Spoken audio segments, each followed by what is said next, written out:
નમસ્કાર વિદ્યાર્થી મિત્રો, આજના વિડીયોની અંદર આપણે ધોરણ 6 વિષય સંસ્કૃતનું દ્વિતીય પરીક્ષા 2026 માટે એક મોસ્ટ આઈએમપી પેપર લાવ્યા છીએ। આ પેપર સ્ટાઇલ મુજબ મિત્રો તમારે પેપર આવવાની પૂરેપૂરી શક્યતા છે તથા પેપરના અંદરથી પણ ઘણા બધા પ્રશ્નો તમારે પૂછાવાની પૂરેપૂરી શક્યતા છે। તો ખાસ મિત્રો વિડીયોને અંત સુધી જુઓ, બીજા મિત્રોને શેર કરો અને આવા ઉપયોગી વિડીયો માટે આપણી ચેનલને સબસ્ક્રાઈબ કરજો। જે મિત્રો પ્રશ્નો તમને બતાવું એનો સ્ક્રીનશોટ પણ તમે લેતા રહેજો।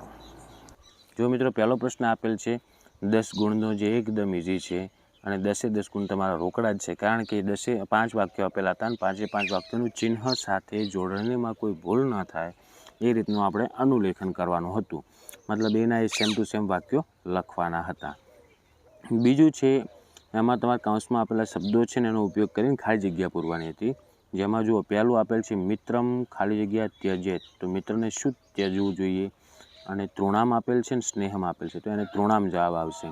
બીજું છે વિદ્યાર્થી ખાલી જગ્યા તજેત, વિદ્યાર્થીને શું તજવું જોઈએ તો એને સુખમ તજવું જોઈએ, સુખ તજવું જોઈએ, ઓકે, તો એમાં સુખમ જવાબ આવે।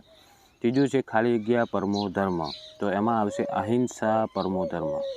ચોથું છે વિદ્યા ખાલી જગ્યા પછી શોભતે, તો વિદ્યા વિનયેન શોભતે, ઓકે, તો એમાં વિનયેન આવશે। પાંચમું છે હસ્તસ્ય ભૂષણમ ખાલી જગ્યા, તો એમાં આવશે મિત્રો દાનમ।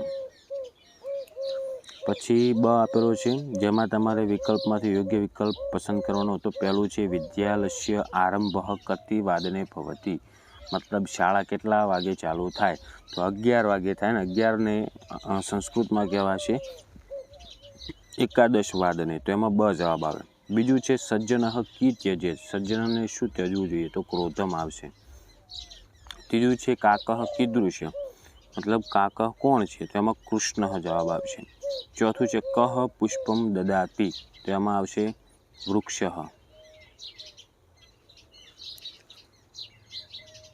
પાંચમું છે કંઠસ્ય ભૂષણમ કિમ, તો એમાં જવાબ આવશે મિત્રો સત્યમ, ઓકે, બ જવાબ થાય।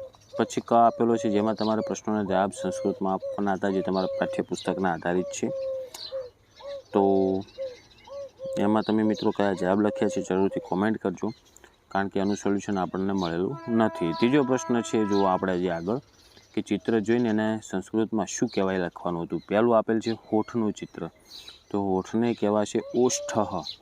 બીજું છે કાન, તો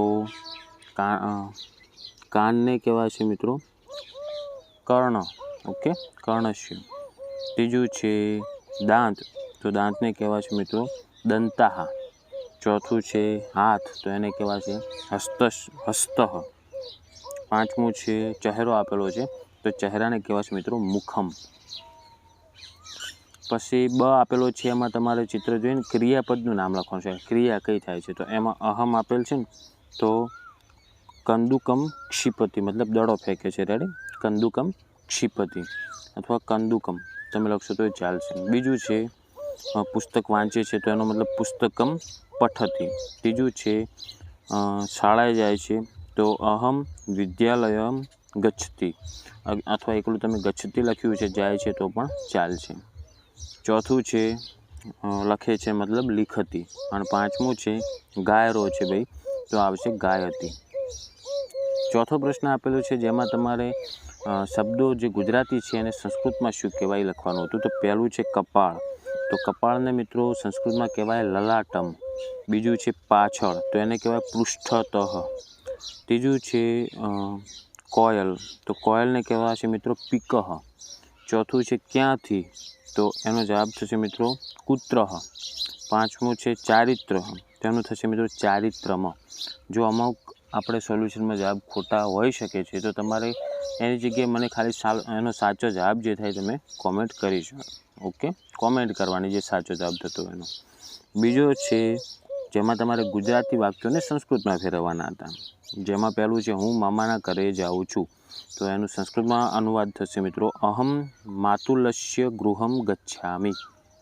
બીજું છે પૂજા ચિત્ર જોવે છે, તો પૂજા ચિત્રમ પશ્યંતી। ત્રીજું છે વીણા બહેન ક્યાં છે, તો વીણા બહેન કુત્ર અસ્તિ। ચોથું છે આ મારી શાળા છે, તો ઇયમ મમ વિદ્યાલય અસ્તિ।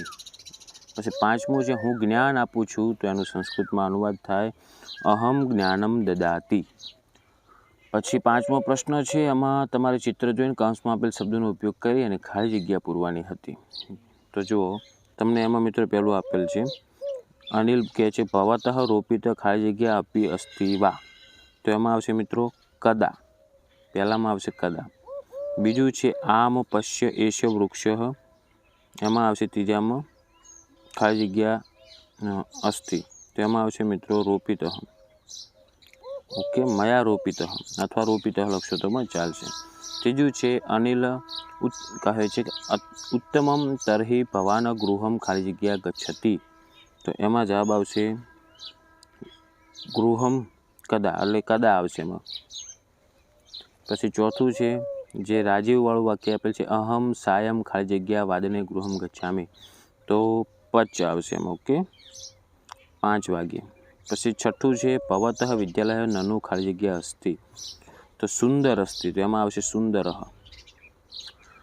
પછી તમારે ઉદાહરણ પ્રમાણે વાક્ય બનાવવાના હતા. જેમ કે પહેલું તમને ઉદાહરણમાં ખેલ આપેલ છે, તો એનું ખેલામહ કર્યું. તો પહેલું વાક્ય છે આપણે પઠ, પહેલો શબ્દ પઠ છે, તો એનું શું બનશે પઠામ. બીજું છે ચલ, તો એનું બનશે ચલામહ. ત્રીજું છે લીખ, તો એમાં બનશે લીખામહ.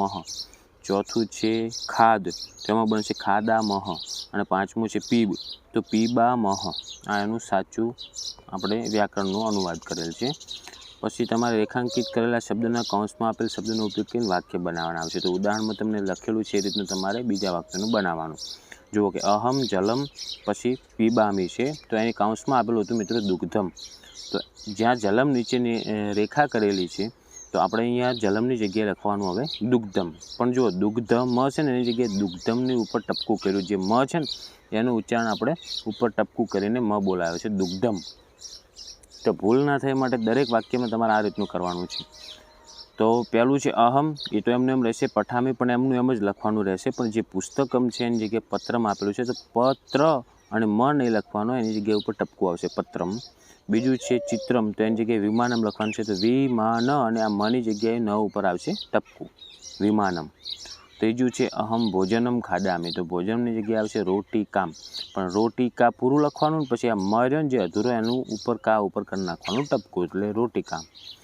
ચોથું છે અહમ મંદિરમ, જો જેમાં મંદિર મ નથી કર્યો, ર ઉપર ટપકું છે, એવું આપણે આ કાઉન્સમાં ગ્રામ મ આપેલ છે, તો મ નથી લખવાનો. એ મની જગ્યાએ આ બીજો આગળનો મ છે એના ઉપર આવશે ટપકું, તો ગ્રામમ બનશે. 5મું છે અહમ પત્રમ લિખતી, તો એની જગ્યાએ કથામાં આપેલ છે, તો ક અને થા લખવાનું, અને મની જગ્યાએ ઉપર આવશે એક ટપકું. ઓકે, તો આ થઈ ગયું એનું સાચું વ્યાકરણ. પછી તમારે શ્લોક પૂર્તિ આપેલી હતી કે દક્ષિણ પાદમ પુરસ્કુરુ છે સ્વયં બ્રહ્મઉદય.